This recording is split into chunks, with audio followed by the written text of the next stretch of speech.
Hey everyone, before we get started, let me ask you something. Have you ever been disappointed? Not because someone hurt you, but because they didn't show up at all. See, you weren't asking for perfection, you were asking for effort. So when it didn't come, it changed how you see people. I want to thank you for tuning in to the Hope Renewal Podcast. This is your favorite host, Antonio Banks. I want to thank you for tuning in. I hope and pray that this message speaks to your heart. And if it does, that you do not keep it to yourself, but you will share it with somebody else. On this episode tonight, we're talking about expectation leads to disappointment. See, I didn't come up with that because it sounded good. I developed it because I lived it. See, at some point, I started expecting people to think like me, love like me, give like me, and show up like me. So every time they didn't, I felt let down. And that's where expectation is dangerous. It builds a picture in our minds, how someone should respond, how life should unfold, how God should answer. So when reality hits and it doesn't match the picture, it hurts. That tightness in your chest, that silent heaviness you don't tell anybody about. That's disappointment. And see, most of the time it doesn't come from the situation itself. It derives from the expectation we placed on it. And let me be honest, because this is what we do on the Hope and Renewal podcast. A lot of us still live in this quiet fairy tale, a cultural fantasy that one day someone will finally validate us. Maybe a boss, maybe a partner, and maybe a stranger online. And see, it's not because we're lazy. It's not because we're attention hungry. It is because we show up every day in a society that demands more than it emits and appreciates less than it should. And I see a lot of people that do this on a job site. The jobs people complain about and wouldn't dare do themselves, they say it's too stressful, too hard, and it's too much responsibility. Yet, we clock in, we push through, we give more than what's asked because we take pride in what we build. So when the project is solid, when the service is done right, when the structure stands firm, it's human nature to expect someone to say, "Good job. I see you, and I appreciate you." And when that acknowledgement never comes, something shifts inside of us. We become frustrated, defensive, and disappointed. See, we start questioning our worth.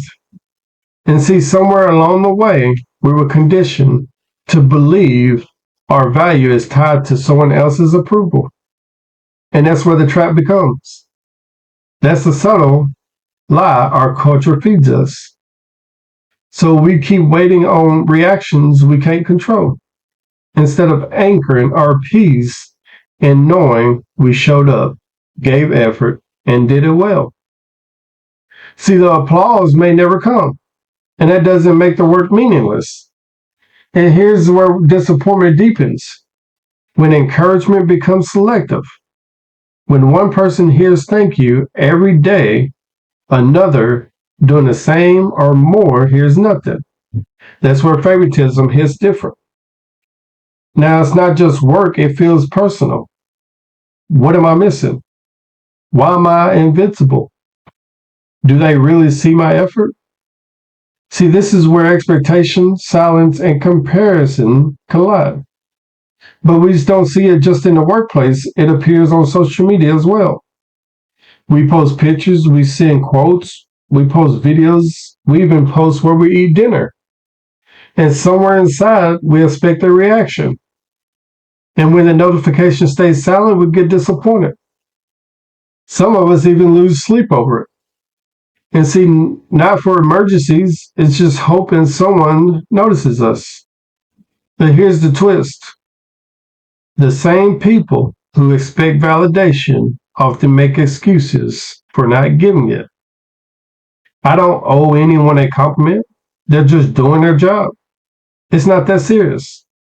So instead of encouragement, we hear, "You're too sensitive. Why do you need praise? You want a pat on the back?" See, isn't about a pat on the back. It's about being seen. See, let's go a little deeper. Let's talk about family. For some of us, expectation starts at home. We expect the family to answer the phone, to show up when life unravels, to stand with us when things don't look promising. And see, it's not out of entitlement, it's because family is supposed to be safe. So when that call goes unanswered, when support turns into silence, it reshapes how we trust. How do we ask for help? How do we even carry the pain we carry? See, some of our deepest wounds didn't come from strangers. They came from the people we thought would never let us fall. And now I want to go to Joseph and Elijah in the Bible. And that's why expectation is dangerous, not because it's wrong, it's because sometimes it's built on things that should have happened. That's why expectation is dangerous. It's not because it's wrong. It's because sometimes it's built on things that should have happened. See, Joseph expected his family to protect him, and not perfection, not agreement, just covering. And instead of doing that, they stripped him, threw him into a pit, and sold him into slavery. See, Elijah expected obedience to bring relief finally. He stood alone, God showed up publicly, and he still ran for his life. So Joseph's disappointment came from betrayal, Elijah's came from exhaustion. And both asked the same question: what was the point? But here's what we missed. God didn't rush Joseph out of prison. God didn't scold Elijah in the wilderness. And Joseph wasn't buried, he was planted. Elijah, he wasn't abandoned, he was depleted. See, God responded accordingly. And I want to close with this. So maybe the disappointment you're carrying isn't because you expected too much. Maybe it's because you expected something reasonable from the wrong place. You expected loyalty and got silence. You expected effort to be noticed and got overlooked. You expected obedience to make life easier and it got heavier. See, disappointment doesn't mean you were wrong for hoping. It just means you're human. So when people become the source of your peace, their silence becomes your prison. And that's where God steps in. Not to shame you, not to rush you, but to shift you.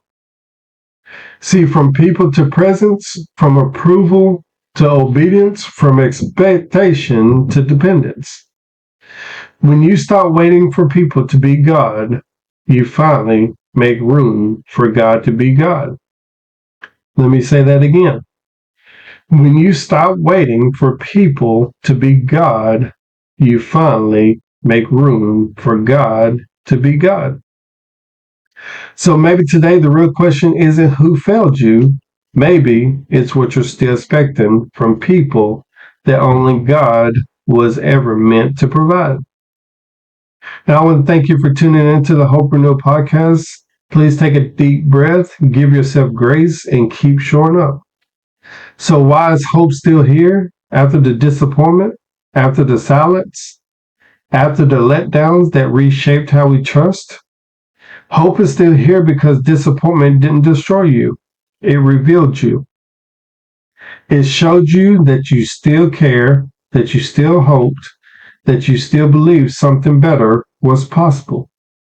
If you were truly done, you wouldn't feel the weight at all. So the pain didn't come from weakness, it came from investment. What that means, hope never actually left. It was just bruised. Hope is still here because God doesn't abandon people in pits, prisons, or caves. Yeah, Joseph didn't forget he was being positioned. Elijah wasn't finished, he was being restored. The same God who worked in the silence then, it is still operating in silence. And the reason renewal is still possible is because disappointment doesn't disqualify you. Burnout doesn't cancel calling. Being overlooked doesn't erase purpose. And being unseen doesn't mean you were never known. Renewal happens when God rebuilds you from the inside out, not because or based on who showed up, not based on who clapped or based on who stayed faithful. Renewal is possible because God specializes in meeting people after they run out of strength. And it's not before the breakdown, it's not during the applause. See, in the quiet moments when you finally admit, I can't carry this anymore, that's where renewal begins. See, hope is still here because God hasn't changed, even if people did. Even if expectation failed, even if life didn't go the way you prayed it would. And the reason it is possible because this season isn't the end of your story.